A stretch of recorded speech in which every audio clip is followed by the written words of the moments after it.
চূড়া, জাহান্নামের শাস্তি কত কঠিন।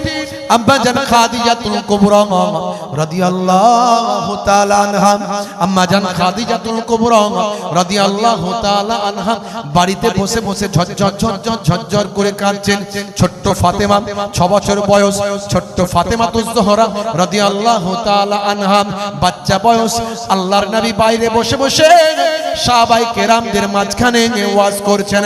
হে তরুণ যুবকেরা, বেটি ফাতেমা দয়ার নবীর কলিজার টুকরা কন্যা আম্মা জান ফাতেমাতুজ জোহরা রাদিয়াল্লাহু তাআলা আনহা ছোট্ট বয়স আব্বা জানের কাছে গিয়ে বলেন, আব্বা জান আপনি ওয়াজ করছেন আর আম্মা জান বাড়িতে বসে বসে কেঁদে যারে যা। হে তরুণ যুবকেরা, আল্লাহর নবী ওয়াজ বন্ধ করে দিলেন, জরুরি আলোচনা বন্ধ করলেন। জরুরি আলোচনা বন্ধ করে বাড়িতে চলে গেলেন। আম্মা জান বিবি খাদিজাতুল কুবরা রাদিয়াল্লাহু তাআলা আনহাকে বললেন, ও বিবি খাদিজা, কেঁদো না বিবি খাদিজা, বলো তোমার সমস্যাটা কি? আমি নবী ওয়াজ বন্ধ করে দিয়েছি, তোমার কাছে এসেছি। আমার স্ত্রী বাড়িতে কাঁদবে আর আমি বাইরে ওয়াজ করব, এটা হতে পারে না। হে বিবি খাদিজা, বলো তোমার দুঃখ যন্ত্রণা কষ্টটা কি? সে সময় বিবি খাদিজা বললেন, ইয়া রাসূলুল্লাহ ওয়া ইয়া হাবিবাল্লাহ, আমার জাহান্নামের শাস্তির কথা, আযাবের কথা মনে পড়েছে, তাই আমি বিবি খাদিজা কেঁদে যারে যা। ও আল্লাহর নবী, ও আল্লাহর রাসূল, আপনি আখেরি জামানার পয়গম্বর, আমি কান্নাটা বন্ধ করতে পারি যদি আপনি আমার 3টে শর্ত মেনে নেন। ইয়া রাসূলুল্লাহ, হাবিবাল্লাহ। নবী বললেন, বিবি খাদিজা, তুমি আমার সুখের সাথী, তুমি আমার দুঃখের সাথী। একটা একটা করে আমার সব ডাল যখন চলে গেছে, আব্বা চলে গেছেন জন্মের আগে, মাও চলে গেলেন 6 বছর বয়সে, দাদা জানের কাছে লালিত পালিত হলাম, দাদা জানও ছেড়ে চলে গেলেন, চাচা জানের কাছে ছিলাম, চাচা জানও চলে গেলেন। ও বিবি খাদিজা, তারপরে তুমি আমার আশ্রয়দাতা, তুমি আমার সাহায্যকারী, তুমি আমার সুখের দুঃখের সাথী। বলো তোমার 3টে শর্ত, আমি নবী তোমার 3টে শর্ত ইনশাআল্লাহ পূরণ করব। হে তরুণ যুবকেরা, আম্মা জান খাদিজাতুল কুবরা সেই সময় বলেছিলেন, ইয়া রাসূলুল্লাহ, হাবিবাল্লাহ, আপনার কাছে আমার 1 নাম্বার শর্ত হলো, আমি যখন ইন্তেকাল করে যাব, আপনার জুব্বার কাপড় দিয়ে আমার কাফনের কাপড়টা বানিয়ে দেবেন। এটা হলো 1 নাম্বার।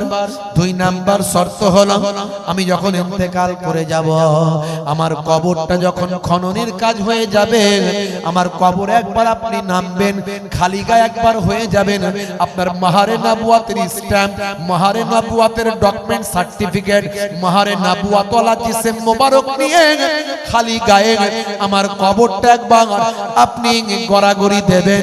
এটা হলো 2 নাম্বার শর্ত। আর 3 নাম্বার শর্ত হলো, আমাকে মাটিতে দিয়ে আমাকে কবরস্থ করে আপনার উম্মতেরা সাহাবীরা যখন চলে যাবেন, আপনি কিন্তু যাবেন না, আমার মাথার গোড়ায় থাকবেন। মুনকার নাকির ফেরেশতা এসে যখন আমাকে 3টে প্রশ্ন করবেন, আমার সওয়ালের জবাবটা আপনি দেবেন। জোরে হবে না? আল্লাহর নবী বললেন, ও বিবি খাদিজা, যাও, তোমার 3টে শর্তই আমি মঞ্জুর করলাম, তুমি কান্নাটা এবার বন্ধ করো। আল্লাহর নবীর কথাই তিনি কান্না বন্ধ করেছিলেন। বেশ কিছুদিন গেল, নবী পাকের জীবনী জীবিত থাকা অবস্থাতেই মা খাদিজা ইন্তেকাল করলেন। আপনারা জানেন, আল্লাহর নবীর থেকে বয়সে বড় ছিলেন মা খাদিজাতুল কুবরা রাদিয়াল্লাহু তাআলা আনহা। পৃথিবীর মানুষ অবাক। ঈশ্বরচন্দ্র বিদ্যাসাগর বিধবা বিবাহ আইন প্রচলন করেছিলেন, তার বড় ছেলের বিবাহ একজন বিধবার সঙ্গে দিয়েছিলেন। সেটা মাত্র কত বছর আগে? এই অল্প কয়েকশো বছর আগের কথা। আর 1450 বছর আগে আল্লাহর নবী স্বয়ং নিজের জীবনের প্রথম বিবাহ যুবক অবস্থায় 40 বছরের একজন বৃদ্ধা মানুষকে বিবাহ করে, যার আগে কয়েকটা বিবাহ হয়েছে, এই রকম বিধবা মানুষকে বিবাহ করে আল্লাহর নবী 1450 বছর আগে পৃথিবীর মানুষকে বার্তা দিয়েছেন ইসলামে বিধবা বিবাহ বৈধ। জোরে বলুন সুবহানাল্লাহ। ঈশ্বরচন্দ্র বিদ্যাসাগর দেখলেন কারো স্বামী মারা গেলে তার স্ত্রীকে চিতায় তুলে তাকে সতীদাহ করা হচ্ছে, এটা অত্যন্ত ঠিক নয়। ঈশ্বরচন্দ্র বিদ্যাসাগর লড়াই করলেন, এই লড়াই করতে গিয়ে তাকে অনেক অপমানিত হতে হয়েছে। রাজা রামমোহন রায়ের বাড়িতে ঢিল পড়েছে সতীদাহ প্রথা প্রচলন বন্ধ করার জন্য। ঈশ্বরচন্দ্র বিদ্যাসাগর তার নিজের সন্তানকে, নিজের ছেলের বিয়ে দিলেন বিধবার সঙ্গে। এগুলো ভালো ভালো কাজ করেছেন, তাদের আমরা স্যালুট জানাই। আর ইসলাম কত সুন্দর, নবী আমার 1450 বছর আগে নিজেই প্রথম বিধবাকে বিবাহ করে পৃথিবীর মানুষকে বার্তা দিলেন ইসলামে বিধবা বিবাহ বৈধ। জোরে বলুন সুবহানাল্লাহ। আপনি অবাক হয়ে যাবেন, একটু গবেষণা করুন। মাইকেল জ্যাকসনের মতো মানুষ, মাইকেল হার্টের মতো মানুষ, জেনিফারের মতো মানুষ, তারা আমার আপনার নামাজ রোজা দেখে ইসলামে আসেনি। তারা এসেছিলেন নবীর আদর্শ আর কোরআন পড়ে। জোরে বলুন সুবহানাল্লাহ। হে তরুণ যুবকেরা, হে আমার বন্ধুরা, অল্প কিছুদিন পরে আম্মা জান খাদিজাতুল কুবরা রাদিয়াল্লাহু তাআলা আনহা তিনি ইন্তেকাল করলেন। ইন্তেকালের পরে আল্লাহর নবী চোখ ভরা পানি, বুক ভরা বেদনা নিয়ে ঝরঝর করে কেঁদেছিলেন আর বলেছিলেন, আহারে আমার সুখের সাথী দুঃখের সাথী আমার স্ত্রী আমার বিবি খাদিজা দুনিয়া ছেড়ে বিদায় নিল। আহারে নবী আমার বড় কষ্ট পেয়েছিলেন, নবী আমার বড় দুঃখ পেয়েছিলেন। হে তরুণ যুবকেরা, আল্লাহর নবী বিবি খাদিজা তিনটে শর্ত পালন করার জন্য নিজের জুব্বা দিয়ে বিবি খাদিজার কাফনের কাপড়টা বানিয়েছিলেন। কবরটা খনন করার পরে নবী আমার কবরের মাটিতে নেমে গেলেন, খালি গায়ে কবরের মাটিতে চোখ ভরা পানি নিয়ে কয়েকবার গড়াগড়ি দিলেন। কবরস্থ করার পরে সবাই চলে গেল, নবী আমার মাথার গোড়ায় বসে আছেন। নিজের চক্ষুটা, নিজের কলবের চক্ষুটা, অন্তরের চক্ষুটা বিবি খাদিজা কবরের ভিতর পৌঁছে দিয়েছে। ইন্নী আরা মা লা তারাউনা ওয়া আসমাউ মা লা তাসমাউন। নবী বলেছেন, আমি যা দেখি তোমরা তা দেখো না, আর আমি যা শুনি তোমরা তা শোনো না। জোরে বলুন সুবহানাল্লাহ। আল্লাহ নবীকে আল্লাহ নবী বানিয়েছেন। নবী নিজের কালবে চোখ সঙ্গে সঙ্গে বিবি খাদিজার কবরের ভিতর পৌঁছে দিয়েছেন। দেখছেন ফারিস্তা মুনকার নাকির, মুনকার আর নাকির, এই দুজন প্রশ্ন করার জন্য দুই ফারিস্তা যে আসে তারা আর আসেনি। অনেক সময় চলে যাচ্ছে, ফারিস্তা আর আসছে না, নবী কিন্তু বসে আছে। আল্লাহ বলছেন জিবরাইল ফারিস্তাকে, ও জিবরাইল ফারিস্তা যাও, আর আমার নবীকে কষ্ট দিও না, আর আমার নবীকে অপেক্ষায় রেখো না, তাড়াতাড়ি সংবাদ দাও যে নবীকে আর বসে থাকার দরকার নাই, বিবি খাদিজার কবরে ফারিস্তা ঢুকবে না। জোরে বলুন সুবহানাল্লাহ। জোরে হবে না? হে তরুণ যুবকেরা, জিবরাইল ফারিস্তা এসে আল্লাহর নবীকে বলেন, ইয়া রাসূলুল্লাহ, হাবিবাল্লাহ, আমার আল্লাহ আপনাকে সালাম দিয়েছেন। বিবি খাদিজার সওয়ালের আর জবাবের দরকার নাই, আপনাকে আর বসার কোনো প্রয়োজন নাই। যেদিন আপনি শর্তটা গ্রহণ করেছিলেন আমার আল্লাহ সবই দেখেছেন। সেদিন বিবি খাদিজার পক্ষ থেকে আপনি যে শর্তটা গ্রহণ করেছিলেন, সেদিনে আল্লাহর দরবারে বিবি খাদিজার সওয়াল আর জবাবের অ্যানসারটা হয়ে গিয়েছে। জোরে হবে না? নারী দেখবে ভাইরা আমার, তরুণ যুবকেরা আমার, দেখেছেন বিবি খাদিজার মতো মানুষ তিনিও কিন্তু জাহান্নামের ভয়ে কাঁদছেন। যুবকেরা, মুরব্বিয়ানেরা, মায়েরা, নামাজ ছেড়ে দেবেন না। সবচেয়ে বড় ইবাদত হলো নামাজ। এই নামাজ আপনি ছেড়ে দেবেন না। বান্দা নামাজ পড়ো, আকিরি ধরো, ছেড়ো না নামাজ এক জীবনে, করো না কাজা হবে যে সাজা, দোজখ ঠিকানা আখিরাতে, দোজখ ঠিকানা আখিরাতে। ফজর গেল ঘুমে ঘুমে জোহর বেলাতে কাজ, আসর গেল তাসার আড্ডায়, মাগরিব হেলা ফেলায়। নামাজ তোমার সঙ্গের সাথী, নামাজ হলো ঘোরের বাতি, নামাজ বিনা এই দুনিয়ায় সবই যে বৃথা। বান্দা নামাজ পড়ো আখেরি ধরো, ছেড়ো না নামাজ এক জীবনে, করো না কাজা হবে যে সাজা, দোজখ ঠিকানা আখিরাতে, দোজখ ঠিকানা আখিরাতে। আল্লাহ রাব্বুল আলামিন আমাদের জাহান্নামা দোজখের ঠিকানা থেকে হেফাজত করেন, বলুন আল্লাহুম্মা আমিন। আমি আপনাদের মাঝখানে আজকে কঠিন পরিস্থিতির মধ্যে দিয়ে আমরা যাচ্ছি, আমাদের ঈমান বাঁচানো বড় কষ্টকর হয়ে গেছে। আখেরি জামানা, ঈমান বাঁচানো বড় দুষ্কর হয়ে গেছে। আমাদের কাছে বিভিন্ন ভাবে চক্রান্ত করা হচ্ছে কিভাবে আমাদের ঈমানকে নষ্ট করে দেওয়া যায়।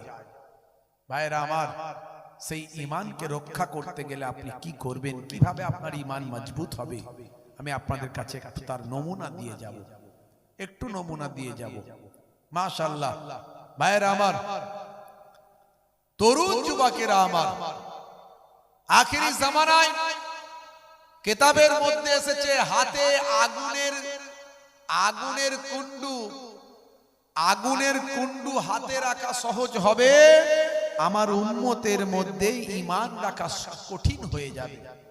আর এখন সেই সময় আপনারা আমার মধ্যে চলে এসেছে। একটু চোখ কান খুলে তাকিয়ে দেখুন যে ঈমান বাঁচানো কত দুষ্কর হয়ে গেছে। মুসলমান, এই কঠিন পরিস্থিতিতে আপনার আমার ঈমানকে মজবুত করতে হবে। আপনি অবাক হয়ে যাবেন, আমি এই মাত্র 1.5 মাস আগে উমরা হজ করে এসেছি। প্লেনে আছি, প্লেনে একটা হলো ভেজ রাইস আর একটা হলো নন ভেজ রাইস। প্লেনের খাবার দিচ্ছে, হাজী সাহেবদের দিচ্ছে খাবার। জিজ্ঞাসা করছে কোনটা খাবেন, ভেজ রাইস খাবেন না নন ভেজ রাইস? আমি বললাম ভেজ রাইস, আমি নন ভেজ খাই না। বুঝতে পারছেন, নন ভেজ মানে আমি খাই না প্লেনে। তার কারণ হচ্ছে ওরা বলবে চিকেন হালাল, কিন্তু হালাল কেমন হচ্ছে সেটা আপনি বুঝতেই পারছেন, হালাল সার্টিফিকেট দিয়ে দেয়, কিন্তু কিভাবে জবাই করছে আপনি তো জানেন না যে ও ঠিকঠাক হুলকুম, মারি, সাহারক যেগুলো আছে ঠিকঠাক কাটা হচ্ছে কিনা। বা কাটতে গিয়ে ওরা তো একসঙ্গে 200-500 মুরগি জবাই করে, 1000 মুরগি জবাই করে। ওরা তো জবাই করে না, কাঁচা কাঁচ কেটে দেয়। বুঝতে পারছেন, পানিও খাওয়ায় না আর বিসমিল্লাহ আল্লাহু আকবার বলে না। যেটা আল্লাহর নাম ব্যতীত গায়রুল্লাহ, আল্লাহর নাম ব্যতীত জবাই করা হবে, সেটার হালাল হবে না। তা ওরা বলে দিচ্ছে হালাল, কেউ হয়তো সার্টিফিকেট দিয়েছে। এখন দেখবেন এই মিয়ামর, মনজানিস ছোট ছোট দোকানগুলো হয়েছে, দেখবেন সুন্দর সুন্দর চকচকে ঝকঝকে দোকান। ওখানে দেখবেন চিকেন প্যাটিস, চিকেনের অমুক, চিকেনের তমুক সব বিক্রি হয়। আর দোকানদারকে আপনি জিজ্ঞাসা করবেন ভাই হালাল তো? বলেন বাপ রে বাপ, দেখো না সার্টিফিকেট টাঙানো আছে। ওরা সার্টিফিকেট দেখিয়ে দেয়, তলায় দেখবেন আর মুফতি সাহেব সই করেছে। কোন মুফতি, কোথাকার মুফতি, সে কি দেখে সই করছে আল্লাহ জানে। এই বিশ্বাসে আপনি যদি খেয়ে নেন, আপনি হয়তো হালাল খাবার খাচ্ছেন না, হারামি খাচ্ছেন। আপনার নামাজ, আপনার ইবাদত। আমাদেরকে জিজ্ঞাসা করছে কি নেবেন, ভেজ রাইস না নন ভেজ? আমি বললাম ভেজ।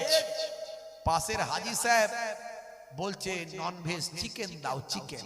হাজী সাহেব চিকেন খাবেন, চিকেনটা হালাল কিনা আপনি কি করে জানবেন? বলছে হুজুর প্লেনে সব হালাল। আপনি দেখে এসেছিলেন হালাল? হাজার হাজার পিস চিকেন জবাই হয়, কাটে ওরা, ও পায়ে করে ধরে খাঁচ করে কেটে দেয়, আপনি সব হালাল বলে চালিয়ে দেয়, আপনি হালাল খেয়ে নিচ্ছেন, আপনার ঈমান আমলের ভয় নাই। ভাববেন কি করে? যত চিকেনের দোকান আপনি দেখবেন, আপনার মোর মাথায় আশেপাশে রাস্তায় চিকেনের দোকান দেখবেন, মাথায় টুপিটা দিয়ে রেখেছে, মুখে একটু দাড়ি ঠিক আছে, কিন্তু ভালো করে খবর নিন ওই টুপিটা দাড়িটা শুধু ব্যবসা করার জন্য। সবাইয়ের জন্য বলছি না, ম্যাক্সিমাম একটা বড় অংশের চিকেনের দোকানদারদের দেখবেন ওই টুপিটা দাড়িটা ব্যবসার জন্য, ওটা স্যাম্পল। ও চাচা তোমার লোক আসছে বলে ওইদিকে তাকিয়ে দে, চাচা ওইদিকে তাকালো, ও পায়ে করে ধরলো, খ্যাচ করে একাই মেরে দিল, বিসমিল্লাহ পড়লো কিনা ঠিক নাই, ও হালাল হলো কিনা ঠিক নাই। দেখা গেল ওই লোকটা নামাজই পড়ে না, পেচ্ছাপ করে পানিও নেয় না।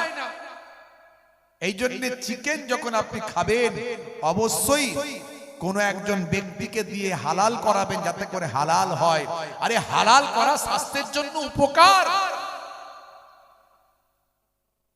আপনি জানেন না, যদি ওই চিকেনটা ওই মুরগিটা যদি পুরোটাই কেটে যায়, এই যে আমাদের স্পাইনাল কর্ড আছে, স্পাইনাল কর্ড এই যে আমাদেরও আছে, এটা প্রত্যেকটা প্রাণীর আছে, প্রত্যেকটা প্রাণীর স্পাইনাল কর্ড আছে, ঘাড় থেকে শুরু করে পিঠ পর্যন্ত, কোমর পর্যন্ত।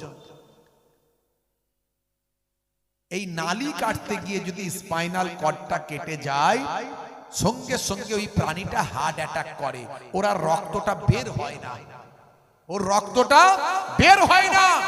এই যে নেতারা মাঝে মাঝে ভাষণ দিচ্ছে দেখছেন না, মুসলমানরা হালাল খাই বলে ওরা বলছে আমরা হালাল খাবো না। হালাল খাবো না, হালালের অপোজিট তো হারাম। হারাম আমরা কোনটাকে বলি? হ্যাঁ, যেটা ঠিকভাবে জবাই হয়নি, অর্থাৎ জবাই না হলে রক্তটা ক্লিয়ার বের হয়নি, এক প্যাচে কেটে দিলে স্পাইনাল কর্ডটা কেটে গেল। আমি বলছি না, বিজ্ঞান বলছে, এটা সায়েন্স বলছে। আর কোরআন কি বলছে? কোরআন মাজিদ বলছে ইন্নামা হাররামা আলাইকুমুল মাইতাতা ওয়াদ দামা ওয়া লাহমাল খিনজির, নিশ্চয় আল্লাহ তাআলা হারাম করেছেন মৃত প্রাণী খাওয়া। মৃত, এই যে যখন আপনি স্পাইনাল কর্ডটাকে কেটে ফেললেন, সঙ্গে সঙ্গে ওই প্রাণীটা মারা যাবে, হার্ট অ্যাটাক করবে, তখন তার আর রক্তটা বের হবে না, ঠিকঠাক প্রসেসিং এ মারা যাবে না, সঙ্গে সঙ্গে হার্ট অ্যাটাক করবে।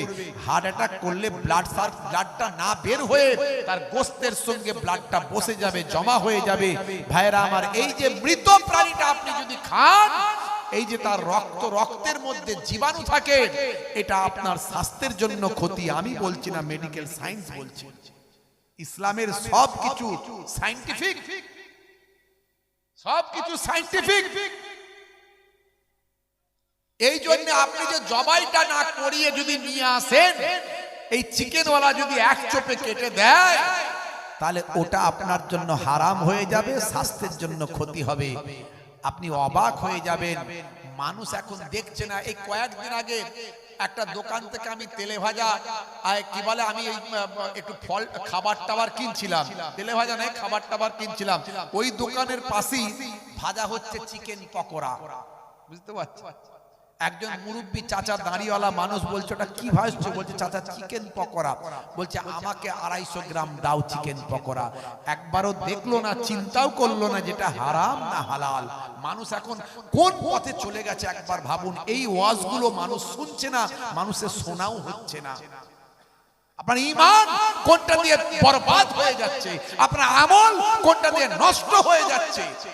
আপনি হারাম খাদ্য খাচ্ছেন। শুধু এভাবে নয়, এটা তো আপনি বাহ্যিক দেখতে পাচ্ছেন। আপনি যে টাকাটা ইনকাম করছেন, যে ব্যাংকের ইন্টারেস্টটা পাচ্ছেন, আপনি যে টাকা রেখেছেন ব্যাংকে কয়েক লক্ষ টাকা, আপনি বছরে বছরের ইন্টারেস্টটা বের করে নেন কি না ওর সঙ্গে জমে রয়ে যায়? আমার ব্যাংকে টাকা থাকে, আমি, আপনারা জানেন আমি হাই স্কুল টিচার, আবার একটা হাই সেকেন্ডারি স্কুলের টিচার আমি, প্রায় 17 বছর হয়ে গেল। স্কুল সার্ভিস কমিশন থেকে আমি ওয়েস্ট বেঙ্গলে 3rd হয়েছিলাম।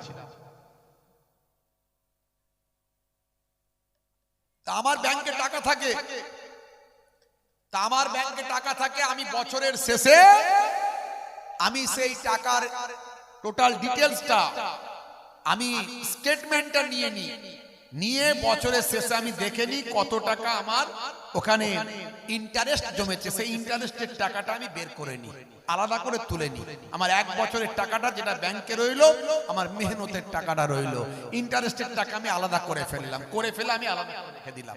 সেটা আমি অন্য কাজে ব্যবহার করি।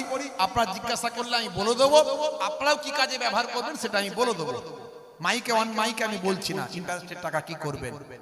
তো এই যে আপনি ইন্টারেস্টের টাকা বের করলেন না, তার মানে আপনি ওই টাকা তুলছেন আর খাচ্ছেন, তার মধ্যে আপনার ভালো টাকার মধ্যে হারাম টাকা মিশে আছে। কথা ঠিক না ভুল বলেন? তাহলে এইভাবে কত দিক থেকে আমরা হারামের মধ্যে লিপ্ত আছি। এটা দুটো দিক বললাম শুধু। এই ওয়াজগুলো যদি না হয় মানুষ জানবে কি করে? মানুষ তো বুঝতে পারছে না। ভাইরা আমার, তরুণ যুবকেরা আমার আপনার ঈমানকে বাঁচাতে হবে। আখেরি জামানায় ঈমান বরবাদ করার জন্য অনেকেই উঠে পড়ে লেগেছে। আমি সব কথা বলতে পারবো না, ওয়ান মাইক ওয়ান ক্যামেরা বলতে পারবো না। আপনাকে বুঝতে হবে, আপনার দিমাগ আছে, আপনি সব বোঝেন, আর এগুলো বুঝেন না বললে তো হবে না। কোরআন হাদিস আপনাকে মানতে হবে, বুঝতে হবে। কোরআন যে সত্য আমি আপনাদের কাছে প্রমাণ করে দিচ্ছি। হে তরুণ যুবকেরা, হে আমার বন্ধুরা, শুনে রেখে দিন বাবা, জেনে রেখে দেন। হে মুসলমান, একটু লক্ষ্য করুন। এই ওয়াসিম সরকারের মতো মানুষ তারা কোরআনকে মিথ্যা প্রমাণ করার চেষ্টা করেছেন যাতে আমাদের ঈমানটা বরবাদ হয়ে যায়। হে যুবকেরা, আমি কিন্তু গীতাকে সম্মান করি, আমি গীতাকে শ্রদ্ধা করি, আমি ভাই আমার এই কি বলে পুরাণকে শ্রদ্ধা করি, আমি বাইবেলকে শ্রদ্ধা করি, আমি রামায়ণ মহাভারত শ্রদ্ধা করি, আমি ভাই আমার বেদকে সম্মান করি। কারণ এই গ্রন্থগুলোর প্রতি লক্ষ লক্ষ কোটি কোটি মানুষের আবেগ ভালোবাসা জড়িয়ে আছে। এই লক্ষ লক্ষ কোটি কোটি মানুষের আবেগ ভালোবাসাকে সম্মান দিতে আমি এই গ্রন্থগুলোকে সম্মান করি। আর প্রত্যেকটা গ্রন্থের মধ্যে ভালো ভালো অনেক কথা আছে। হে তরুণ যুবকেরা, হে আমার বন্ধুরা, শুনে রেখে দিন বাবা, আমি আমার কোরআনের পক্ষে কথা বলি, তার মানে অন্য গ্রন্থের বিপক্ষে কথা বলবো। ওয়াসিম সরকারের মতো আমি মানুষ নই। আমি আমার কোরআনের পক্ষে কথা বলি বলে ভাববেন না যে আমি অন্য কিতাবের, অন্য ধর্মের ধর্মগ্রন্থের বিপক্ষে কথা বলবো, যেটা ওয়াসিম সরকার করছে, এটা আমি নয়। তাহলে আমাকে তো ওয়াসিম সরকারের বিরুদ্ধে বলতেই হবে, কারণ সে মিথ্যা প্রপাগান্ডা ছড়াচ্ছে। তাকে আমরা চ্যালেঞ্জ দিয়েছি। Lecturers association of Bengal, YouTube search করবেন, সোশ্যাল মিডিয়া গুগল সার্চ করবেন, পাবেন লেকচারার্স অ্যাসোসিয়েশন অফ বেঙ্গল। আমাদের একটা আলেম ওলামা বক্তা হুজুরদের একটা সংগঠন আছে, খুব পাওয়ারফুল সংগঠন, আলহামদুলিল্লাহ। আমরা বলেছি, আমরা নিজস্ব ভাবে তার বিরুদ্ধে এফআইআর করেছি। আমরা বলেছি, দেখুন, যদি আপনার কোনো অবজেকশন থাকে আপনি সুপ্রিম কোর্টে মামলা করতে পারেন, কিন্তু কোরআনের বিরুদ্ধে হবে অযৌক্তিক কথাবার্তা বলার অধিকার আপনার নাই। আমার যেমন গীতার বিরোধিতা করার অধিকার নাই, আমার যেমন বেদের বিরোধিতা করার অধিকার নাই, লক্ষ লক্ষ মানুষের আবেগে কষ্ট দেওয়ার, দুঃখ দেওয়ার অধিকার আমার নাই। এটা আমার সংবিধান আমাকে দেয়নি। আমার ফান্ডামেন্টাল রাইটস আছে, বাক স্বাধীনতা আছে, মানে আমি অন্যের ভাবাবেগে আঘাত দিতে পারি না। তেমন আপনি আমার কোরআনে আঘাত দিতে পারেন না। যদি বলেন যে আপনি শুনবেন না, তাহলে চ্যালেঞ্জ করছি, আপনি বসুন, আপনার যে শর্ত আছে আমরা মেনে নেব, আর আমাদেরও শর্ত আছে, আপনাকে মানতে হবে। আপনি অনলাইন অফলাইন যেখানে খুশি বসুন, রেডি হন। কিন্তু তিনি আমাদের কথায় উত্তর দেননি, বুঝতে পারছেন? তিনি বলেছেন আপনারা তো এফআইআর করেছেন, আইনের পথে গেছেন, আইনের পথে চলবে, বুঝতে পারছেন? হে তরুণ যুবকেরা, হে আমার বন্ধুরা, হে আমার মুরব্বিয়ানেরা, শুনে রেখে দিন বাবা, জেনে রেখে দেন। তিনি বলেছেন বদরের যুদ্ধে নাকি কোরআন মাজিদ পুড়ে গেছে। হে যুবকেরা, বদরের যুদ্ধ হয়েছিল ভাই আমার 624 খ্রিস্টাব্দে। 624 খ্রিস্টাব্দে বদরের যুদ্ধ হয়েছিল। আর 632 খ্রিস্টাব্দে আল্লাহর নবী বিদায় হজ করেছেন। বিদায় হজের সময় আরাফাতের ময়দান জাবালে রহমত পাহাড়, এই পাহাড়ে আল্লাহর নবী দাঁড়িয়ে দাঁড়িয়ে 1,20,000 সাহাবী ফলোয়ার ভক্তদের মাঝখানে আল্লাহর কথা বলছেন। হে যুবকেরা, এই পাহাড়ে জাবালে রহমত পাহাড়ে বিদায় হজের সময়তেও আমার আল্লাহর পক্ষ থেকে কোরআনের বাণীটা অবতীর্ণ হয়েছে। আল-ইয়াউমা আকমালতু লাকুম দীনাকুম ওয়া আতমামতু আলাইকুম নি'মাতি ওয়া রাদিতু লাকুমুল ইসলাম দীনান।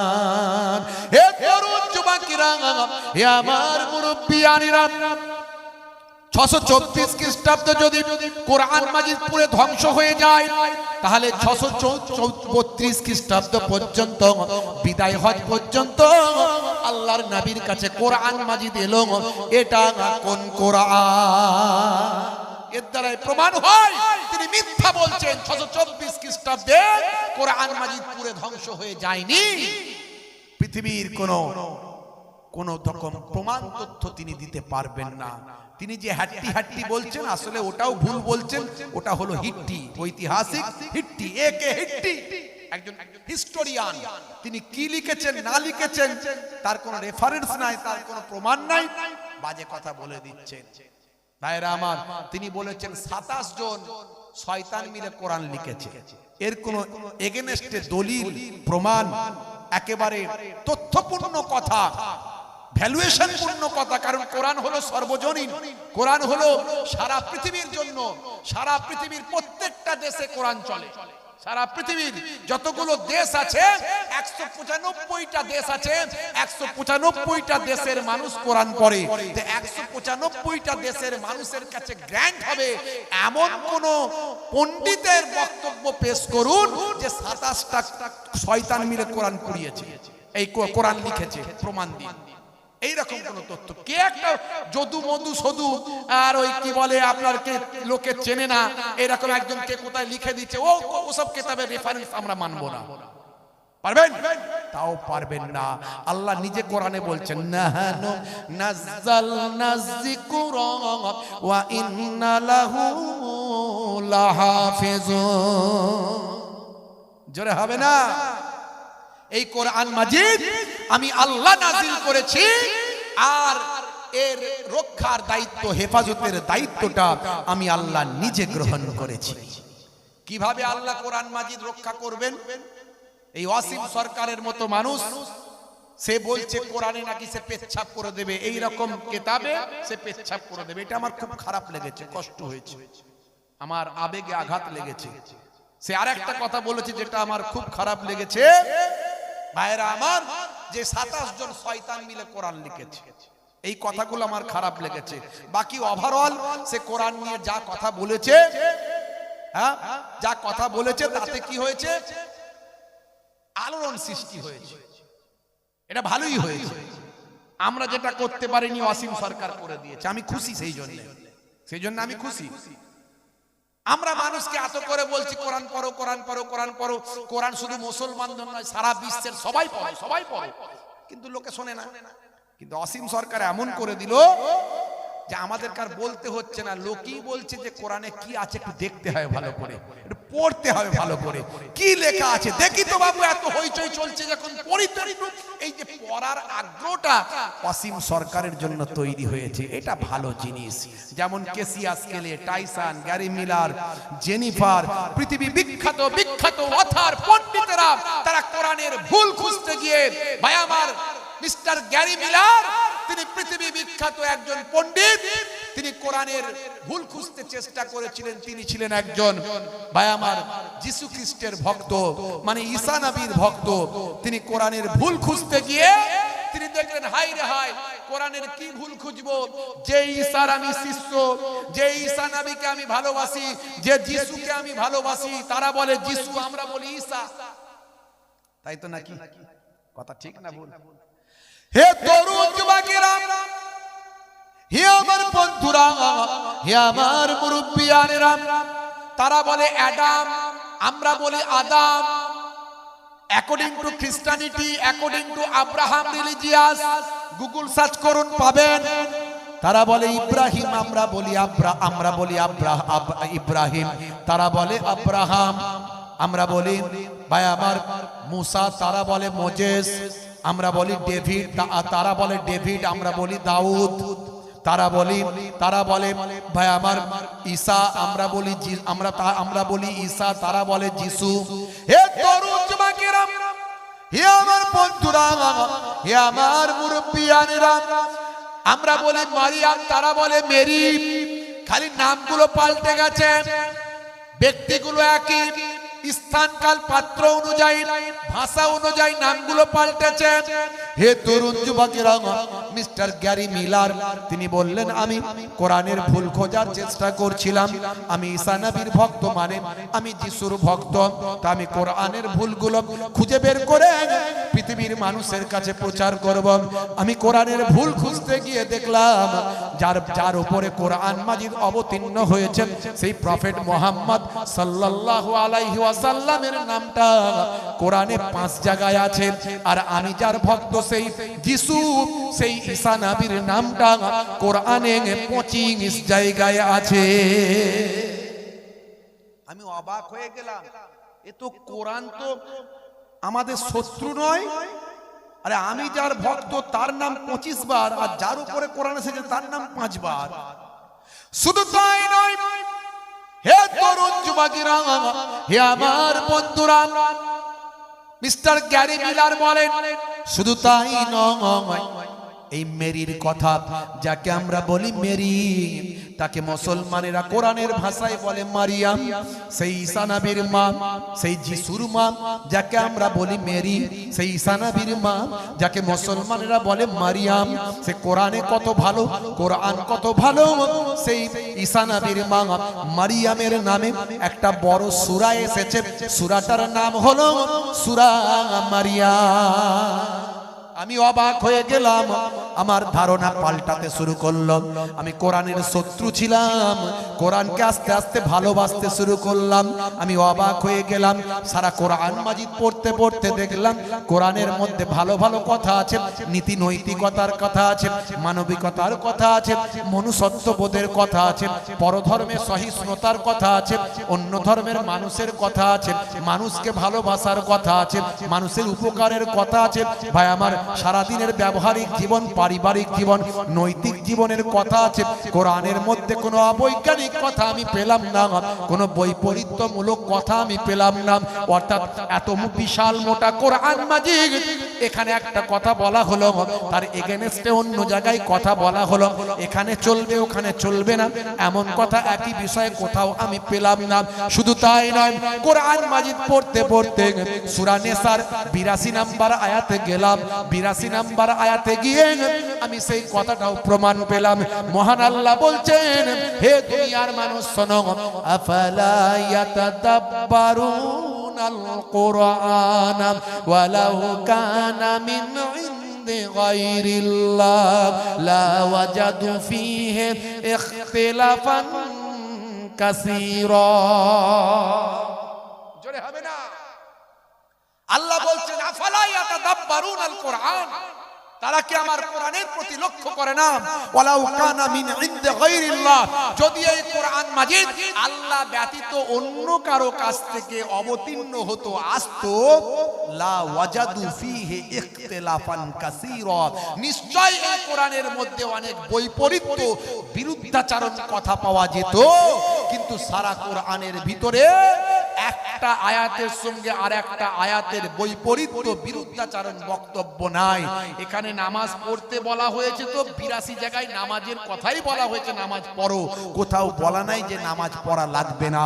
মদ হারাম তো হারামই বলা হয়েছে, কোথাও বলা হয়নি যে মাঝে মাঝে একটু টেস্ট করা যাবে। মিস্টার গ্যারি মিলার কোরআন পড়ে কোরআনের ভক্ত হয়ে গেল। ভাইরা আমার, তরুণ যুবকেরা, আল্লাহ বলছেন, বান্দা, কোরআন মাজিদ আমি নাজিল করেছি, আর রক্ষার দায়িত্ব আমি আল্লাহ নিজে নিয়েছি।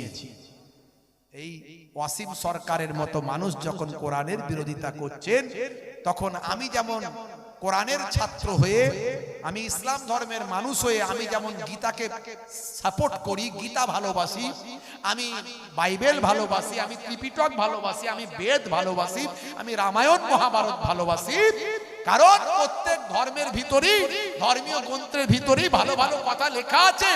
শুধু তাই নয়, লক্ষ লক্ষ কোটি কোটি মানুষের আবেগ সেখানে জড়িয়ে আছে। ইসলাম বলেছে অন্যের ধর্মকে খারাপ বলো না। কোরআন বলে দিয়েছে তুমি যারা আল্লাহ ব্যতীত অন্যের ইবাদত করে তাদের গালিও দিও না। জোরে বলুন সুবহানাল্লাহ। মারা তো দূরের কথা, গালিও দিও না। অথচ ওয়াসিম সরকার বলছে 9 নম্বর সূরার 5 নম্বর আয়াতে বলা হয়েছে মুশরিকদের তোমরা ঘিরে ফেলো, ঘাটিতে ঘাটিতে লোক রাখো, হে মুসলমানেরা তাদের তোমরা ঘিরে ধরে হত্যা করো। বলুন নাউজুবিল্লাহ। এটা একটা যুদ্ধের বর্ণনা। যেমন রামায়ণ মহাভারতে যুদ্ধের কথা আছে, যেমন গীতায় যুদ্ধের কথা আছে, বাইবেলে যুদ্ধের কথা আছে, বিভিন্ন ধর্মশাস্ত্রে যুদ্ধের কথা আছে। কারণ যুদ্ধের মধ্যে দিয়ে ন্যায় প্রতিষ্ঠা হয়েছে। ওই যুদ্ধ মানুষকে মেরে ফেলার যুদ্ধ নয়, ওই যুদ্ধ ন্যায় প্রতিষ্ঠা করার যুদ্ধ। তেমন এই আয়াতটা একটা যুদ্ধের বর্ণনা। আপনি যদি এই 9 নম্বর সূরার 5 নম্বর আয়াতে যান, তার আগের আয়াতটা যদি পড়েন, 4 নম্বরটা পড়েন, আপনি দেখবেন ওখানে চুক্তির কথা বলা হয়েছে। চুক্তি ভঙ্গ করে যখন মুশরিকরা মানে মক্কার কুরাইশরা, এগুলো নবীর আপনজন আত্মীয় স্বজনের ভিতরে মক্কার কুরাইশদের কথা বলা হয়েছে। ওই আয়াত এখনকার হিন্দু খ্রিস্টান জৈন বৌদ্ধের জন্য বলা হয়নি। হে মক্কার কুরাইশদের কথা বলা হচ্ছে, এই মুশরিকরা যদি তোমাদের যারা হত্যা করেছে, নিষিদ্ধ মাস অতিবাহিত হলে, 4 মাস হলো নিষিদ্ধ মাস, যে মাসগুলোতে যুদ্ধ বিগ্রহ সব বন্ধ। ইসলাম বলেছে, কোরআন বলেছে, এই নিষিদ্ধ মাস অতিবাহিত হলে যারা তোমাদের হত্যা করেছে তোমরা তাদের হত্যা করবে, যারা তোমাদের তাড়িয়ে দিয়েছে তোমরা তাদের তাড়িয়ে দেবে। পাকিস্তান যদি আমাদের ভারতবর্ষে হামলা করে, এখন আমাদের শত্রু দেশ, প্রতিবেশী দেশ হলেও শত্রু দেশ, আমার দেশের শত্রু, আমাদের শত্রু। পাকিস্তান যদি ইন্ডিয়ায় আঘাত করে, হামলা করে, মিসাইল ছোড়ে, তো ভারতের কমান্ডার, সেনাপ্রধান, তিনি কি চুপ করে বসে থাকবেন? তিনিও বলবেন যারা তোমাদের হামলা করেছে, যারা তোমাদের হামলা করেছে, মেরেছে, তোমরা তাদের উপর হামলা করে তাদেরকে মারো, কৌশল অবলম্বন করো, ঘাটিতে ঘাটিতে লোক সাজিয়ে রাখো। জোরে বলুন সুবহানাল্লাহ। এটা তো যুদ্ধের বর্ণনা। কিন্তু ওয়াসিম সরকার বাবু বুঝতে পারেনি। আসলে সোশ্যাল মিডিয়ায় দেখছিলাম যে ওয়াসিম সরকারের এডুকেশন কতটা, দেখলাম ক্লাস 4 পাস। 4 পাস মানুষ তো এরকমই কথা বলবেন না। শিক্ষিত মানুষ হলে তিনি বুঝতে পারতেন কথাটা। কোরআনের অন্য আয়াতে বলা হয়েছে লা ইকরাহা ফিদ্দিন, ধর্মে কোনো জবরদস্তি নাই, এটা তিনি বলছেন না। তাহলে তো সমস্যার সমাধান হয়ে যাবে। কোরআনের অন্য জায়গায় বলা হয়েছে লাকুম দীনুকুম ওয়ালিয়া দিন, তোমার ধর্ম তোমার কাছে, আমার ধর্ম আমার কাছে, এটা বললে তো সমস্যার সমাধান হয়ে যাবে। কোরআনের অন্য আয়াতে বলা হয়েছে অমুসলিমদের গালি, অমুসলিমদের তোমরা গালি পর্যন্ত দিও না। হত্যা করা তো দূরের কথা, গালিও দেবে না অমুসলিমদের, এটা বললে তো সমস্যার সমাধান হয়ে যাবে। কিতাবের অন্য জায়গায় বলা হয়েছে একজন নিরীহ মানুষকে হত্যা করা মানব জাতি হত্যা করার সমান, এটা বললে তো সমস্যার সমাধান হয়ে যাবে। একজন নিরীহ মানুষকে রক্ষা করা মানব জাতি রক্ষা করার সমান। এই আয়াতগুলো বললে তাহলে সমস্যার সমাধান হয়ে যাবে। আসলে তিনি তো রাজনীতি করছেন, ভোটের রাজনীতি। পরিস্থিতি খারাপ, দিল্লিওয়ালাদের কাছে যদি একটু টিআরপিটা বাড়ে। আমার ওনার সঙ্গে ব্যক্তিগত কোনো শত্রুতা নাই। উনি যখন কবিয়াল ছিলেন, মানে কবিতার গান গেয়েছেন, আমি রিপোর্ট সন্ধান করে দেখলাম যে ওনার নাকি জামাই একজন, ওনার যে কি মেয়ের স্বামী জামাই, তিনি নাকি মুসলিম। তাহলে চিন্তা করুন, তাহলে মুসলিমদের প্রতি ওনার কোনো ঘৃণা ছিল না, মানে নিজের জামাই আবার কখনো মুসলিম হয়?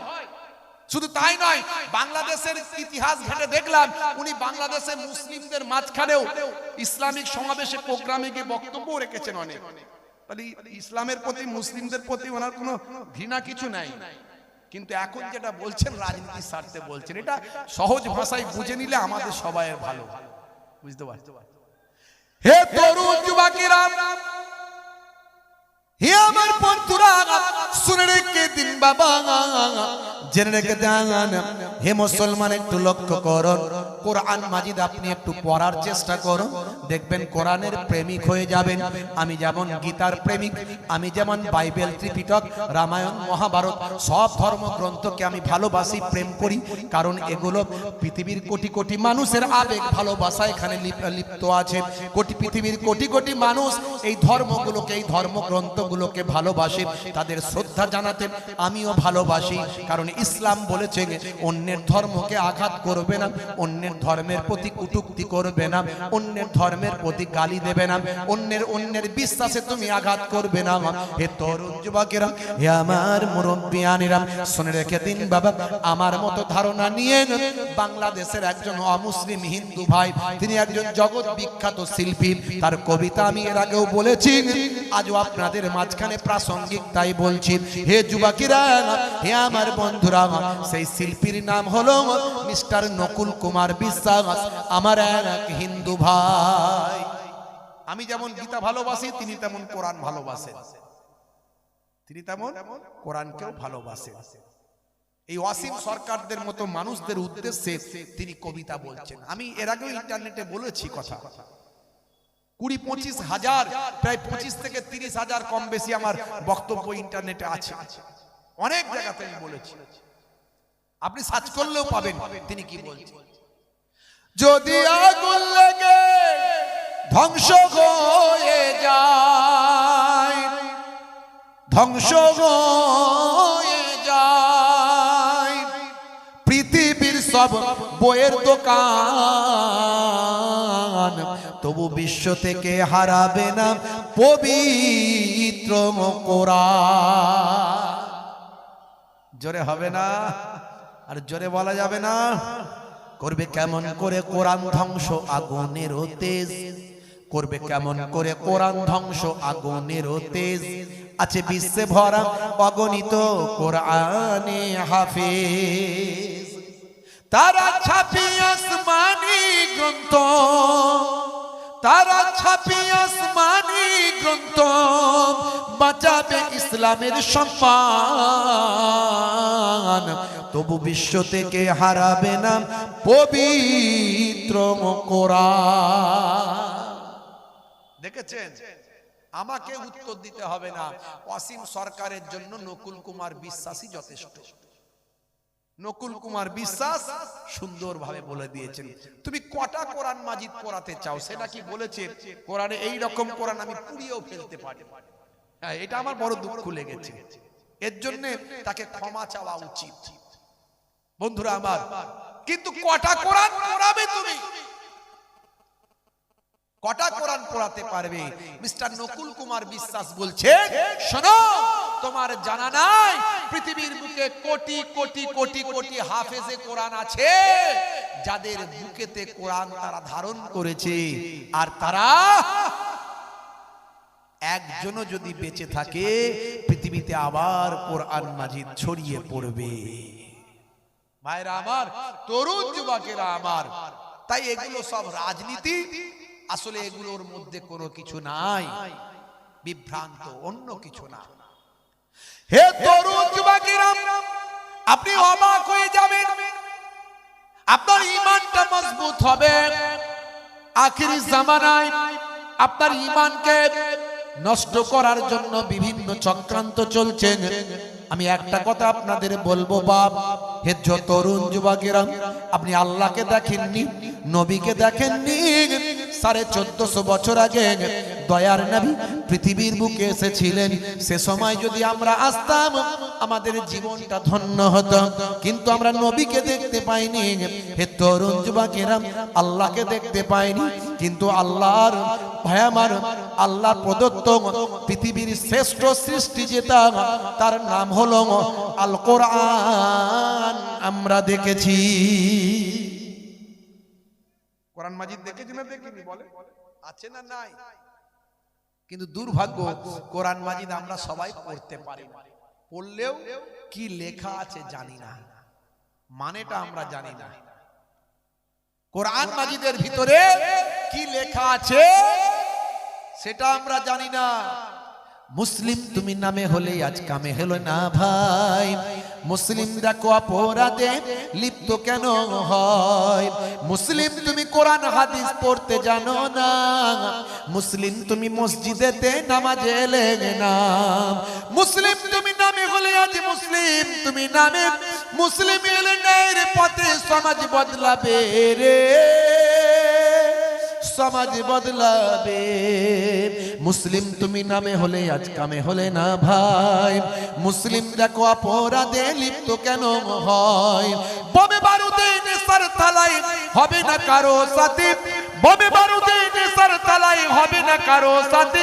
সালাউদ্দিন আর তাগুলের তুমি যে উত্তরসূরি, ব্যঙ্গ কার্টুনে ব্যঙ্গ সিনেমায় নবীর সম্মান কমে না, ব্যঙ্গ কার্টুনে ব্যঙ্গ সিনেমায় নবীর সম্মান কমে না।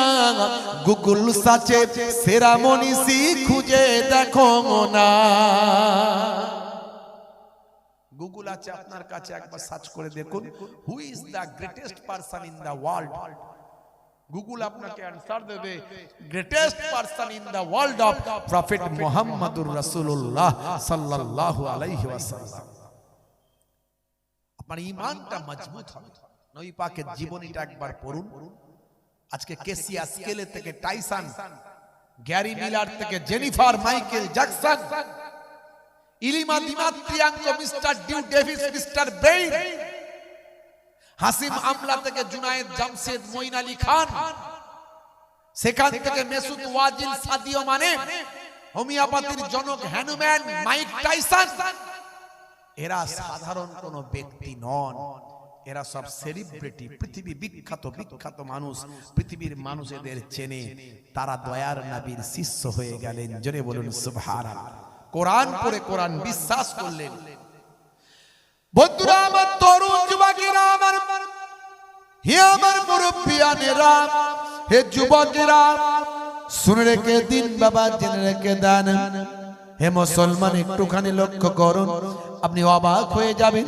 1450 বছর আগে আল্লাহর কোরআন যা বলল, দয়ার নবীর হাদিস যা বলল, পৃথিবীর মানুষ অবাক হয়ে যায়। হে তরুণ যুবকেরা, হে আমার মুরব্বিয়ানেরা, শুনে রেখে দিন বাবা, আজ থেকে কয়েক মাস আগের কথা বলছি। ভাই আমার তরুণ যুবকেরা, জায়গাটার নাম হলো জম্মু কাশ্মীর হাইকোর্ট। এই জম্মু কাশ্মীর হাইকোর্টে ভাই আমার প্রধান বিচারপতি ভাই আমার, তার নাম হলো মিস্টার বিনোদ চ্যাটার্জি কৌর। এই বিনোদ চ্যাটার্জি কৌরের কাছে একটা মামলা আছে। সেই মামলাটা ভাই আমার 40 বছর আগের পুরানো কেস। এই 40 বছর আগের পুরানো মামলা। সেই মামলায় বলা হয়েছে একজন ভাই বোনের সম্পত্তি, পিতার অধিকার থেকে বোনকে বঞ্চিত করেছেন। হে তরুণ যুবকেরা, 40 বছর পরে মিস্টার বিনোদ চ্যাটার্জির আন্ডারে সেই মামলাটা এসেছে। হে তরুণ যুবকেরা, মিস্টার বিনোদ চ্যাটার্জি কৌর একজন অমুসলিম হিন্দু বাঙালি। তিনি তার মামলার সময় যখন তার বাদী আর বিবাদী সেখানে হাজির, তিনি বললেন, হে আব্দুল গাফফার, 40 বছর আগে আপনি আপনার পিতার সম্পত্তি থেকে বোনকে বঞ্চিত করেছেন। আপনি আপনার বোনকে পিতার সম্পত্তি থেকে বঞ্চিত করেছেন। এই মাঝে মাঝে দেখবেন, আচ্ছা বলুন তো, পিতার সম্পত্তিতে বোনের অধিকার আছে না নাই? কন্যার অধিকার আছে না নাই? আছে। হ্যাঁ, আর অনেক ক্ষেত্রে দেখা যায় ভাই নানা ছলে কলে কৌশলে ভালো করে বিরিয়ানি খাইয়ে, ভাই আমার বিভিন্ন রকম 2-in-1 রসগোল্লা খাইয়ে, মিঠা দই, টক দই খাইয়ে, কোল্ড ড্রিঙ্কস খাইয়ে, বোনাইকে সবাইকে দাওয়াত করে খাইয়ে টাইয়ে দিয়ে আর বলে, আমার ঘর তোরই ঘর, তোর ঘর আমার ঘর।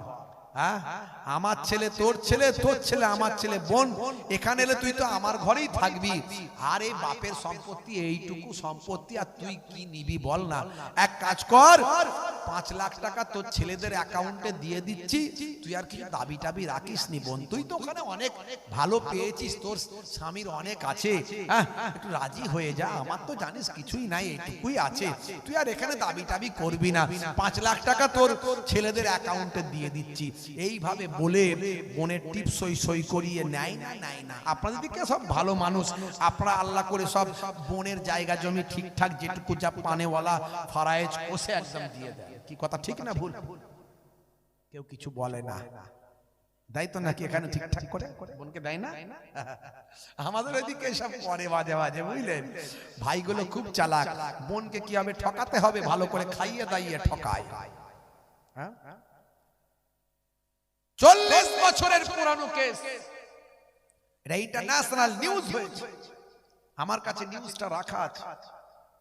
ভাইরা আমার, মিস্টার বিনোদ চ্যাটার্জি কৌর বলেন, হে আব্দুল গাফফার, আপনাকে দেখে তো মনে হচ্ছে আপনার দাড়ি আছে, পাঞ্জাবি পরে আছেন, তার মানে আপনি নামাজ টামাজও পড়েন, তাই তো নাকি? ধর্মকর্ম করেন তো? বলছে হ্যাঁ করি। নামাজ টামাজ পড়েন? বলে হ্যাঁ পড়ি। হজ টজ করেছেন নাকি? বলে হ্যাঁ করেছি। তাহলে আপনি একজন হাজী সাহেব নামাজি হয়ে আপনার বোনকে পিতার সম্পত্তি থেকে এভাবে বঞ্চিত করলেন কেন? তা আব্দুল গফফার মাথাটা নিচু করে রেখেছে, মাথাটা নিচু করে রেখেছে। হে তরুণ যুবকেরা, হে আমার বন্ধুরা, হে আমার মুরব্বিয়ানেরা, শুনে রেখে দিন বাবা, জেনে রেখে দেন, এমন সময় জম্মু কাশ্মীর হাইকোর্টের প্রধান বিচারপতি ভাই আমার মিস্টার বিনোদ চ্যাটার্জি কৌর সেই সময় বলেছিলেন, হে আব্দুল গাফফার, আজ থেকে 40 বছর আগে আপনি হয়তো অতটা ধার্মিক ছিলেন না, তাই হয়তো আপনার বোনকে বঞ্চিত করেছেন। তবে শোনেন, আপনার রায়টা দেওয়ার জন্য আমি আপনার যে আল্লাহর কোরআন মাজিদ আছে, সেই কোরআন মাজিদটা পড়লাম।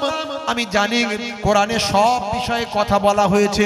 আপনার এই জমি জায়গার সম্পত্তির ব্যাপারে, ভাগ বন্টন, বই বন্টন নামার ব্যাপারে কোরআন মাজিদে কিছু বলা হয়েছে কিনা আমি একটু গবেষণা করলাম। আমি গবেষণা করতে করতে হে আব্দুল গাফফার শুনুন, আপনার এই ফায়সালার রায়টা আল্লাহর কোরআন মাজিদে পেলাম। আল্লাহর কোরআন মাজিদে আপনার এই রায়ের ফায়সালা দেওয়া আছে। ভালো করে ভাবুন, 2025 সালে জম্মু কাশ্মীর হাইকোর্টের বিচার হচ্ছে আল্লাহর কোরআনের 1450 বছর আগের আয়াতের রায় দিয়ে বিচার হচ্ছে। জোরে বলা যাবে না? হে তরুণ যুবকেরা, মিস্টার বিচারপতি কৌর সেই সময় তিনি বললেন, শুনুন, 1450 বছর আগে, হে তরুণ যুবকেরা, হে আমার মুরব্বিয়ানেরা, আল্লাহর কোরআন মাজিদের একটা সূরা পড়লেন।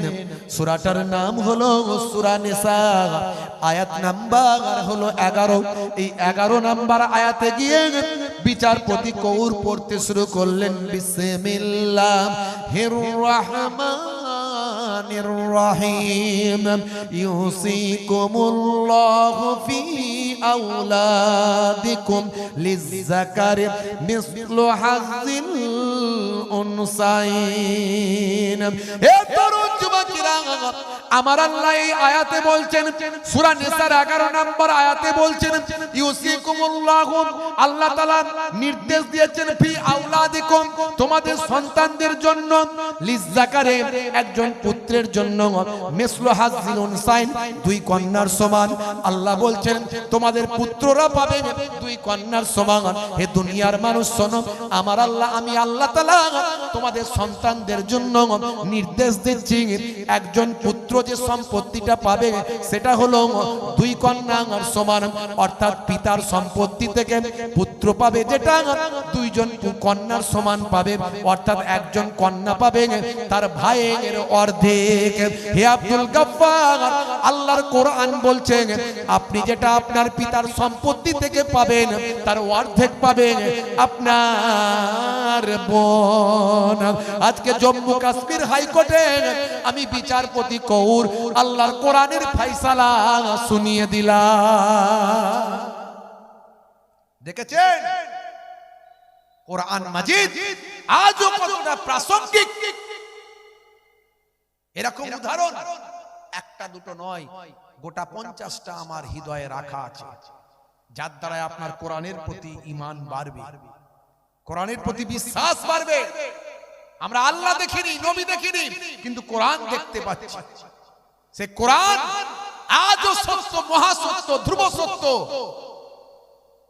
1450 বছর ধরে আজও কোরআনের একটা অক্ষর, একটা লাইনকে কেউ পাল্টাতে পারেনি।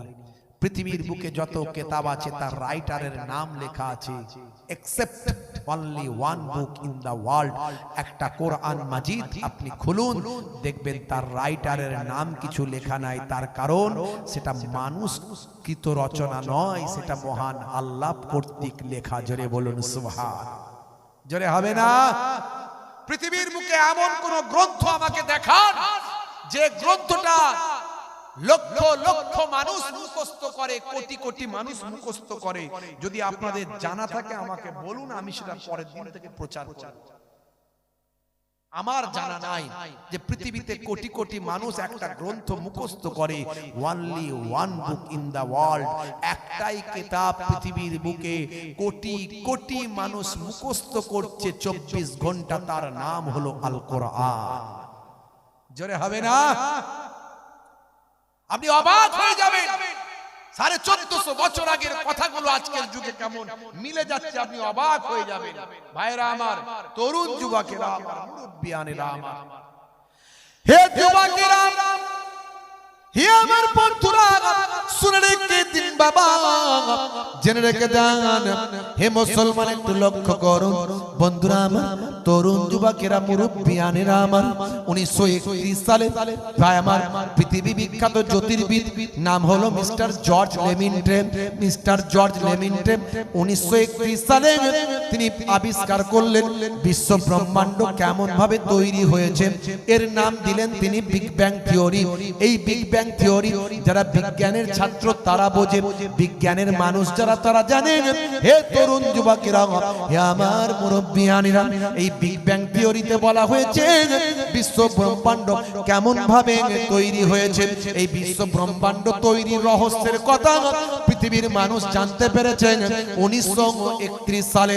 পৃথিবী বিখ্যাত জ্যোতির্বিদ, তার নাম হলো মিস্টার জর্জ লেমিন্টে।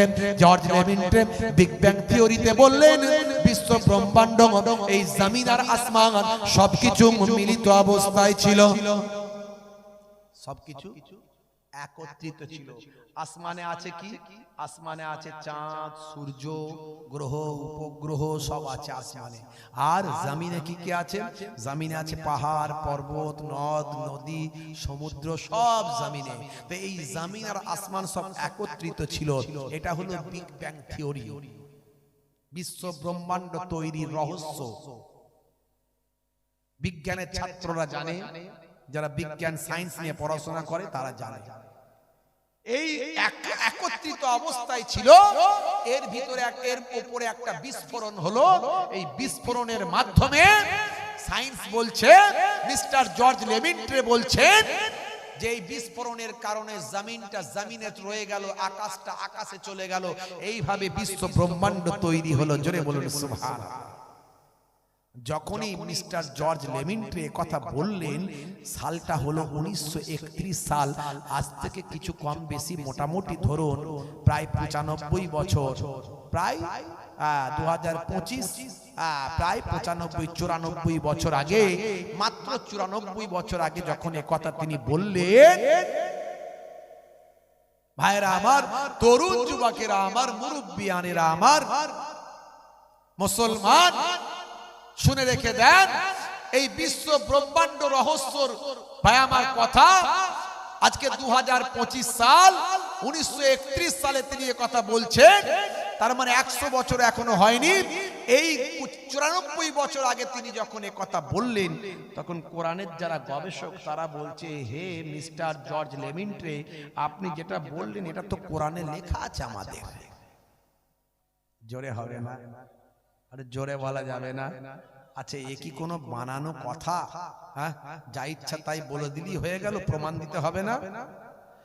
বিজ্ঞানীরা বলল প্রমাণ দিন। বলেন কি আপনি পৃথিবীর কোন মানুষ যেটা জানে না, এটা আপনার কোরআন আগে থেকে কেমন করে জানে?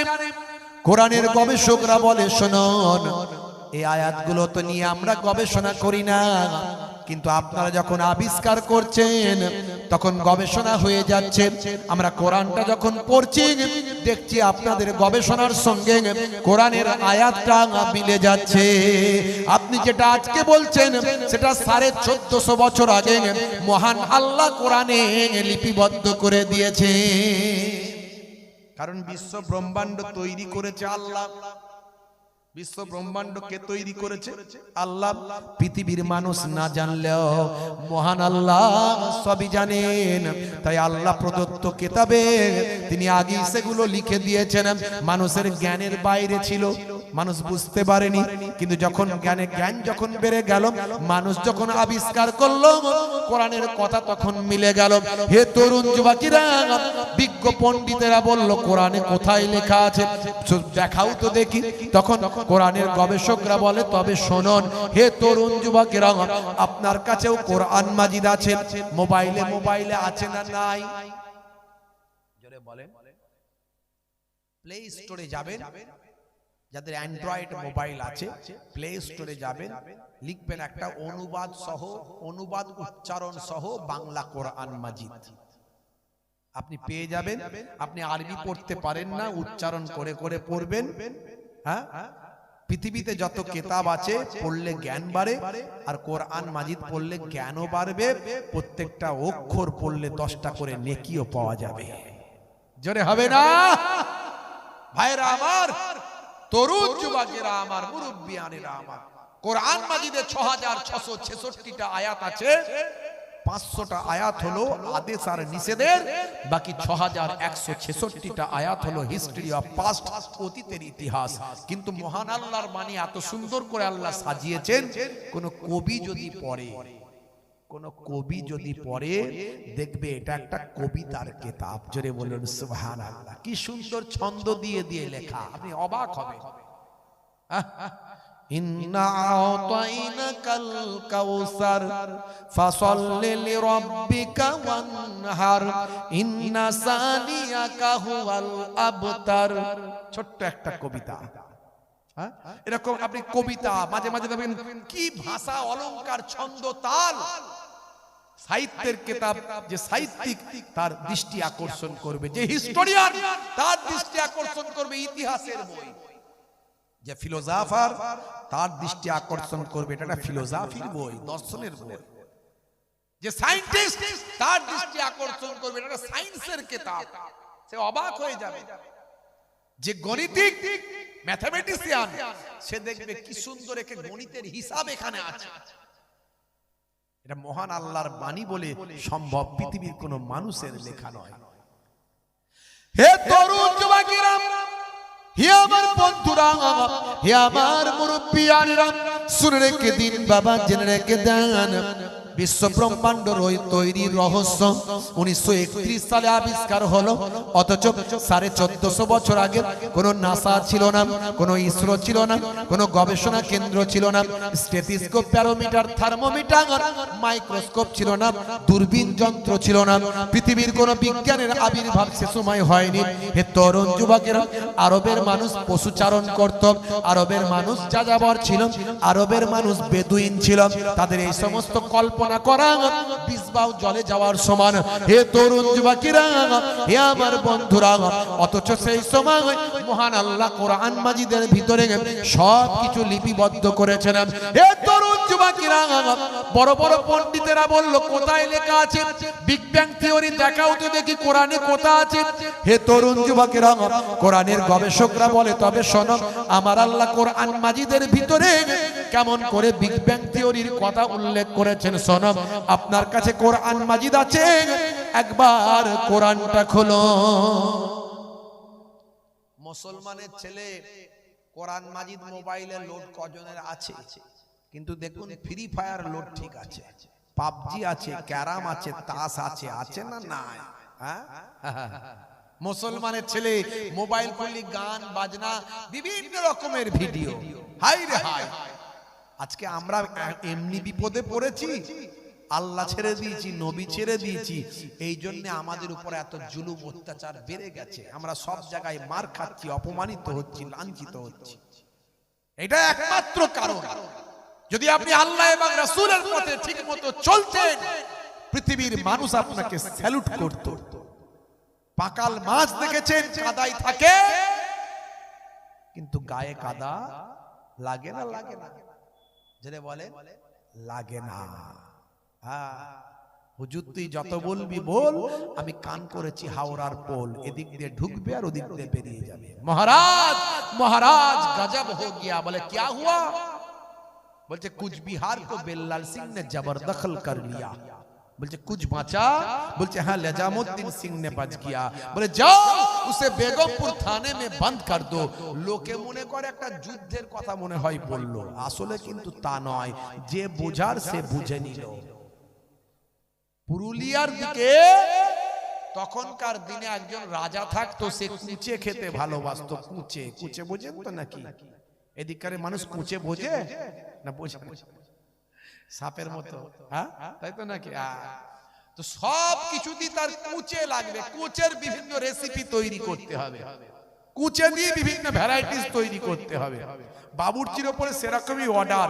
তো একদিন দুপুরবেলা একটা নিউ রেসিপি তৈরি করার জন্য কুচেটাকে ভেজে নিয়ে একটা কিছু করছিল বাবুর্চি, অন্য একটা রেসিপি তৈরি করবে। কোথায় ছিল হুড়ো বিড়াল, খাপ করে এসেছে, হাউ করে নিয়ে চার বেরিয়ে গেছে। এখন বাবুর্চির তো মাথা খারাপ। যদি খাবার সময় মহারাজ রাজামশাই যদি কুচের রেসিপি না পায়, তাহলে আমার চাকরিও চলে যেতে পারে। তা আমাকে বাঁচাবে কে? বলে একমাত্র বুদ্ধিমান আছে মন্ত্রী। মহারাজের মন্ত্রী থাকে তখন। বলে মন্ত্রী একমাত্র বাঁচাতে পারে। মন্ত্রী মহারাজ, মন্ত্রী সাহেব বিপদ হয়ে গেছে। কি হয়েছে রে? বলে এই ব্যাপার।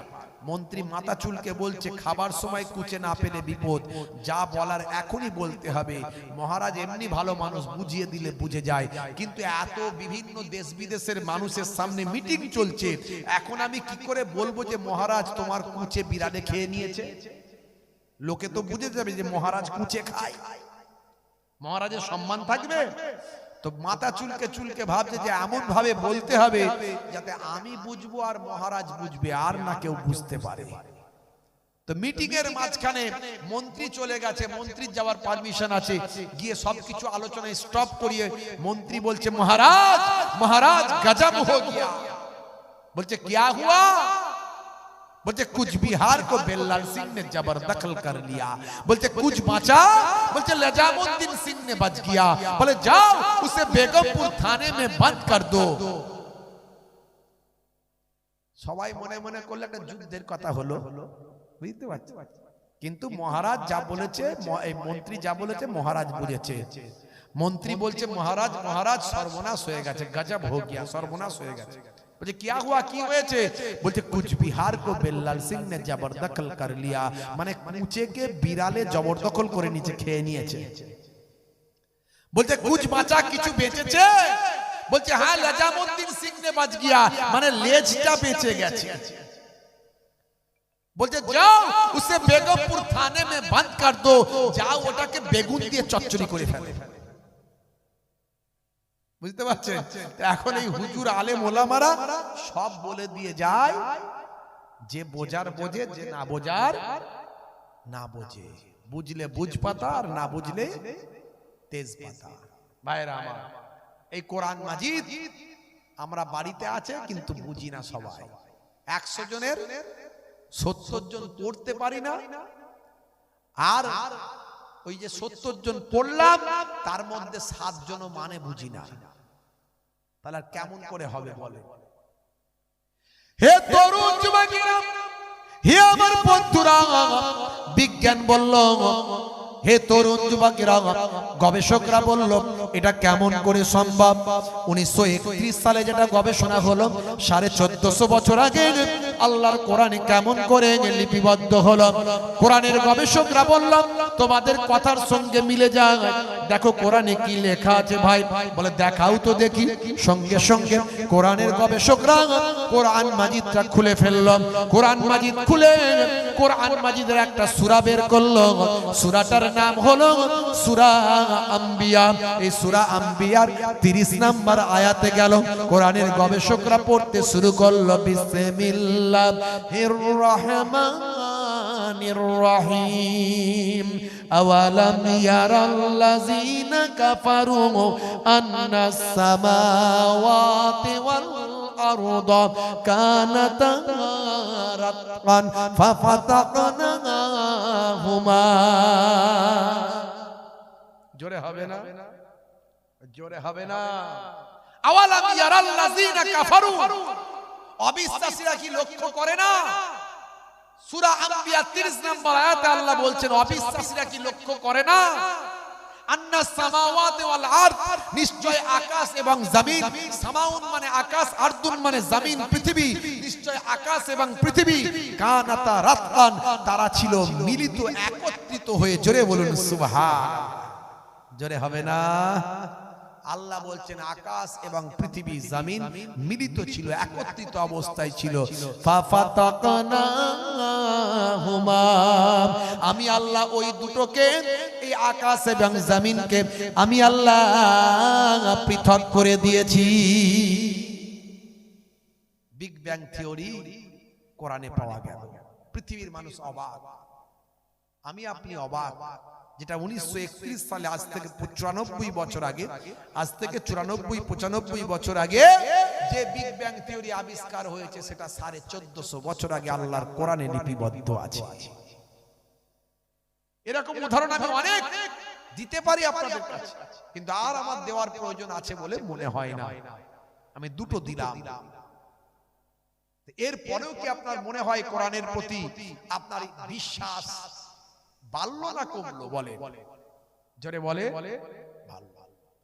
হে তরুণ যুবকেরা, সেই কোরআন মাজিদ বলছে, হে দুনিয়ার মানুষ শোনো, ফালিয়াবুদু রাব্ব হাযাল বাইত আল্লাযী আত'আমাহুম মিন জু'ইন ওয়া আমানাহুম মিন খাউফ। হে তরুণ যুবকেরা, তোমাদের উচিত, আল্লাহ বলেন বান্দারে তোমাদের উচিত এই আমি আল্লাহ আমার ইবাদত বন্দেগী করা, এই কাবা ঘরের যিনি মালিক অর্থাৎ আমি আল্লাহ, আমার ইবাদত বন্দেগী করা তোমাদের জন্য দায়িত্ব এবং কর্তব্য। আর কারণ, তার কারণ হলো আল্লাযী আত'আমাহুম মিন জু, তুমি যিনি ক্ষুধা লাগলে তোমাদের খাওয়ান, অর্থাৎ আমি আল্লাহ তোমাদের ক্ষুধা লাগলে খাওয়াই। আর যখন তোমরা ভয় পাও, যখন তোমরা ভীত হও, আমি আল্লাহ তোমাদের ভয়টা দূর করে দিই। ক্ষুধা লাগলে কে খাওয়ায়? জোরে বলে, আরে জোরে বলেন না, কে খাওয়ায়? একজন বলছে হুজুর বউ খাওয়ায়। কি করে? বলে হুজুর বউ তো রান্না করে দেয়। কথা ঠিক, বউ তো রান্না করে দেয়, কিন্তু গলায় যদি টিউমার হয়, খাদ্য নালীতে যদি ক্যান্সার হয়, আর পেটে যদি আলসার হয়, খাবারটা পেটে কেমন করে যাবে ভাই? এই জন্য আল্লাহ বলেছেন ক্ষুধা লাগলে আমি আল্লাহ খাওয়াই, অর্থাৎ খাবারটা পেট পর্যন্ত পৌঁছে দিয়ে তোমার হজম শক্তিটা আমি আল্লাহ কুদরতি ক্ষমতায় হয়। হে দুনিয়ার মানুষ, আর যখন তোমরা ভয় পাও, করোনার ভয়, এনআরসির ভয়, এনপিআর এর ভয়, এখন এসআইআর এর ভয় আছে না নাই? আগের থেকে বেড়েছে না কমেছে? ভয় বেড়েছে না কমেছে? আর জোরে বলেন না, ভয় বেড়েছে না কমেছে? কমেছে। আপনাদের দিকে ভালো। এই আমাদের ভাইয়ের সঙ্গে কথা হচ্ছিল, যিনি আজকের এই জালসা কমিটির সেক্রেটারি, আমার এই ভাই, কি যেন নামটা ভুলে গেলাম, ব্যাংকের দায়িত্বে আছেন, ব্যাংকের শামীম ভাই, কথা হচ্ছিল। তো যাই হোক, এখানে আপনাদের তো মোটামুটি সব প্রায় ঠিকঠাক মোটামুটি হয়েই গেছে। অনেক জায়গায় দেখছেন না, বুড়ো বুড়ো মানুষগুলোকে ডাকছে, 60 বছর 70 বছর বয়স হয়ে গেছে, কোথায় নামের একটা বানান স্পেলিং ভুল আছে, ডেকে পাঠিয়েছে হসপিটালে। হসপিটাল থেকে অ্যাম্বুলেন্সে করে হিয়ারিং এ যাচ্ছে। বলুন কি অবস্থা? এ তো মানুষ মারার কল। এটা গণতন্ত্র লঙ্ঘন নয়, এটা আইন বিরুদ্ধ কাজ নয়। একটা হসপিটালের বেডে অসুস্থ অবস্থায় পড়ে আছে, তাকেও যেতে হচ্ছে। বড় দুঃখ লাগলো এই ঘটনাগুলো দেখে। কয়েকজন তো মারাও গেল। এত জটিলতা কেন? এটাকে কি সহজ করা যেত না? Voter card, Aadhaar card, PAN card, ration card, এগুলো কি আমার আপনার ঘরের লোক করে না, এগুলো অফিসাররা করে। যারা করে তারাই তো ভুলটা করেছে, ঠিক করার দায়িত্ব তো তাদের।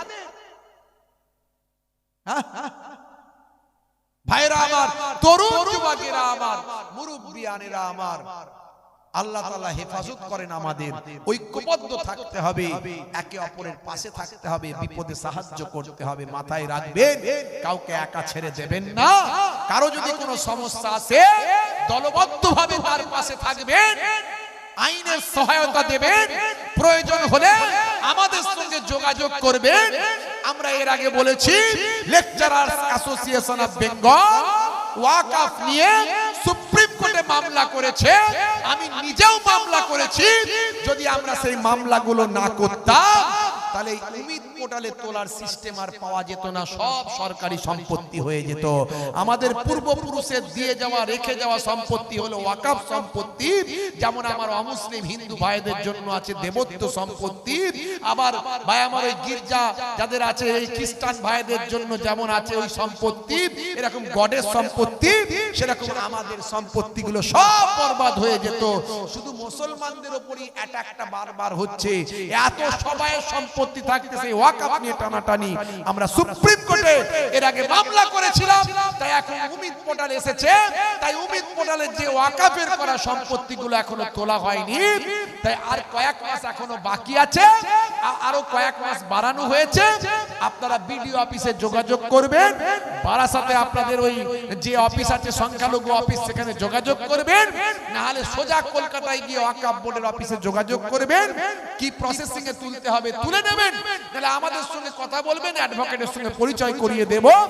আর যদি এসআইআর এ কারো নাম ইচ্ছাকৃত হবে, দেশের কোন নাগরিক, আমার দেশের নাগরিকের ইচ্ছাকৃত হবে নামকে বাদ দেওয়া হয়, এর আগে সুপ্রিম কোর্টে গিয়ে ওয়াকফ নিয়ে মামলা করেছি আমরা। আবার কথা দিয়ে যাচ্ছি, ইনশাআল্লাহ আবার প্রয়োজন হলে এসআইআর নিয়ে সুপ্রিম কোর্টে লেকচারার্স অ্যাসোসিয়েশন অফ বেঙ্গলের পক্ষ থেকে আমরা আবার যাব ইনশাআল্লাহ।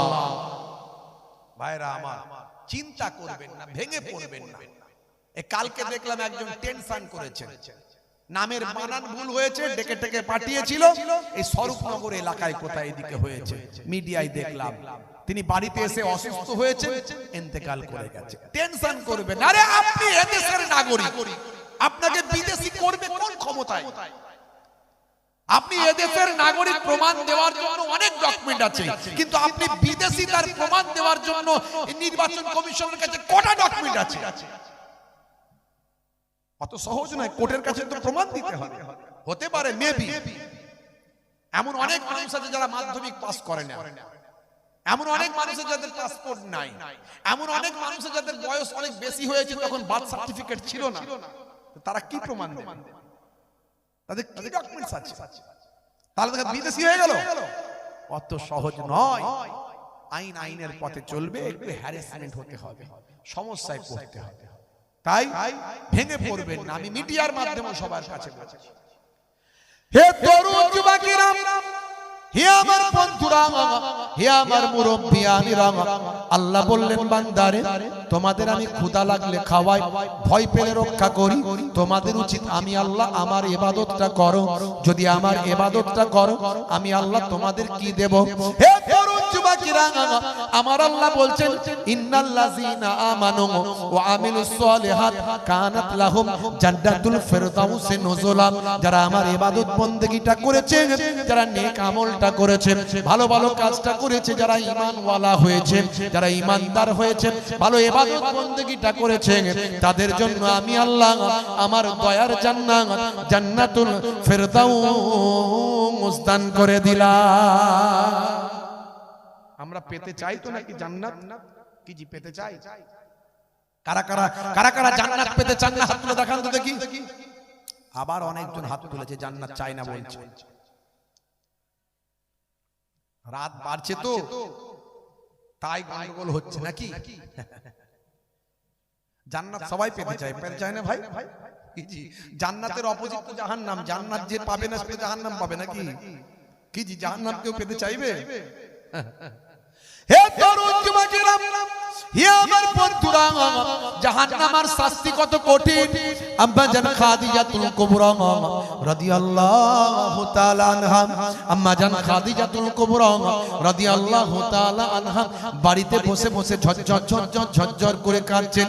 ছোট্ট ফাতেমা 6 বছর বয়স, ছোট্ট ফাতেমাতুজ জোহরা রাদিয়াল্লাহু তাআলা আনহা বাচ্চা বয়স।